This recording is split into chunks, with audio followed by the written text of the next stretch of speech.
إحسانا إما يبلغن عندك الكبر أحدهما أو كلاهما فلا تقل لهما أف ولا تنهرهما واخفض لهما جناح الذل من الرحمة وقل رب ارحمهما كما ربياني صغيرا. آمنت بالله صدق الله مولانا العظيم وصدق رسوله النبي الأمين المتين الكريم ونحن على ذلك من الشاهدين والشاكرين والذاكرين والحمد لله رب العالمين. آمين آمين یا الہ العالمین. مٹا دو اپنی ہستی کو اگر کچھ مرتبہ چاہو، مٹا دو اپنی ہستی کو اگر کچھ مرتبہ چاہو کہ دانا خاک میں مل کر گلے گلزار ہوتا ہے. بہت اچھا. اور برگے حنا سے لکھ رہا ہوں درد دل کی بات، برگے حنا سے لکھ رہا ہوں درد دل کی بات، شاید کہ رفتہ رفتہ لگے کسی دل ربا کے ہاتھ، شاید کہ رفتہ رفتہ لگے کسی دل ربا کے ہاتھ. بلا تمہید بلا تاخیر انتہائی عقیدت و محبت کے ساتھ آقا نامدار مدینے کے تاجدار دونوں عالم کے مالک و مختار نائب پروردگار دانائے سبل ختم رسول مولائی کل احمد مصطفیٰ محمد مصطفیٰ صلی اللہ علیہ وآلہ وسلم کی بارگاہ عالی پناہ میں عاجزانہ عاشقانہ غلامانہ محبتانہ انداز میں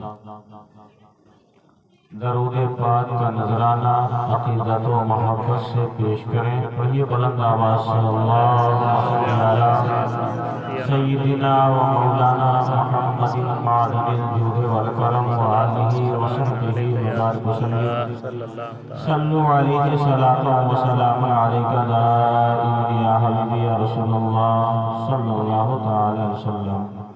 آج کی محفل پاک کے انعقاد کا اہتمام کا انتظام کا جو خاص مقصد ہے وہ عالی جناب گرامی وقار محمد صدیق صاحب نے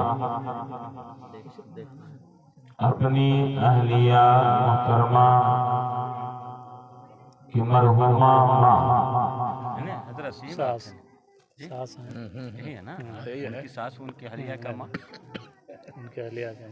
ان کی اہلیہ اور ان کی یعنی صدیق صاحب کی ساس مرحومہ کی اصال ثواب کے لیے آج کی اس محفل پاک کا انعقاد اہتمام کیا گیا ہے.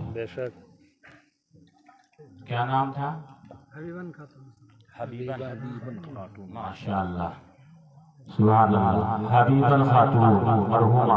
سب مل جل کر کے دعا کیجئے کہ اللہ تبارک و تعالی اپنے محبوب کے صدقے اور اپنے محبوب کے محبوبین کے صدقے حبیبن خاتون مرحومہ کی مغفرت فرمائے. آمین آمین. بولیے نا، بولیے ذرا سا. دعا ہو رہی ہے، دعا ہے نا. اسی مقصد سے ہمیں اور آپ کو بلایا گیا ہے، اس لیے کہ نہ جانے کس کی دعا کس کے حق میں قبول ہو جائے، اللہ اور اللہ کے رسول کے سوا کوئی نہیں جانتا. اس لیے شریعت میں حکم ہے کہ دعا دینی بھی چاہیے، دعا لینی بھی چاہیے. بے شک بہت خوب. ہمارا آپ کا طریقہ ہے، ہم لوگوں کو دعائیں دیتے بھی ہیں اور لوگوں سے ہم دعائیں لیتے بھی ہیں، لیکن دعائیں دینے کا بہانہ کب بنے گا؟ جب سامنے والے کا کرم اچھا ہوگا. دعائیں لینے کا موقع کب ملے گا؟ جب ہمارا آپ کا کرم اچھا ہوگا.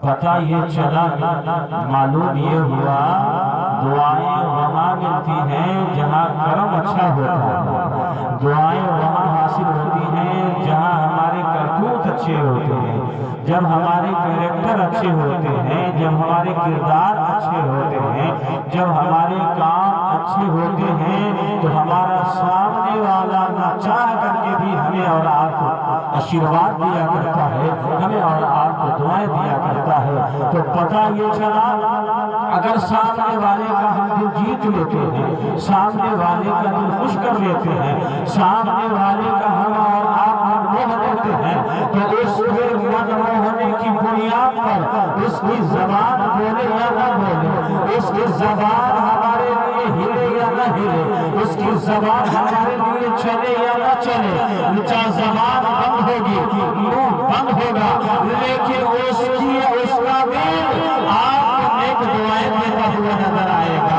آپ کے لیے خیر کی دعائیں کرتا ہوا نظر آئے گا۔ تو بزرگوں اور نوجوانوں دوستوں، ہمیں یہ پتہ چلا معلوم ہوا کہ اگر ہمیں کسی کی دعا لینی ہے، کسی کا آشیرواد حاصل کرنا ہے، تو ہمیں اور آپ کو اس کا دل جیتنا ہوگا، اس لیے کہ جب انسان کسی کا دل جیت لیا کرتا ہے تو اس کی زبان کی ضرورت نہیں پڑتی ہے، اس کے الفاظ کی ضرورت نہیں پڑتی ہے، اس کے شبد کی ضرورت نہیں پڑتی ہے، اس کے منہ کھولنے کی ضرورت نہیں پڑتی ہے، اس کے ہونٹ کھولنے کی ضرورت نہیں پڑتی ہے، بلکہ اگر اس کا ہونٹ بند ہو، جب بھی اس کا دل ہی دل میں بولتا ہے، اے پروردگار عالم، اس بندے نے میرا احترام کیا ہے، اس کا بھلا فرما دینا، اے پروردگار عالم، اس نے میرا دل جیت لیا ہے، تو اس کا بھی دل جیت لینا اور اس کا بھی کام کرنا۔ دعائیں کیجئے، اللہ تعالیٰ مرحومہ کی مغفرت فرمائے۔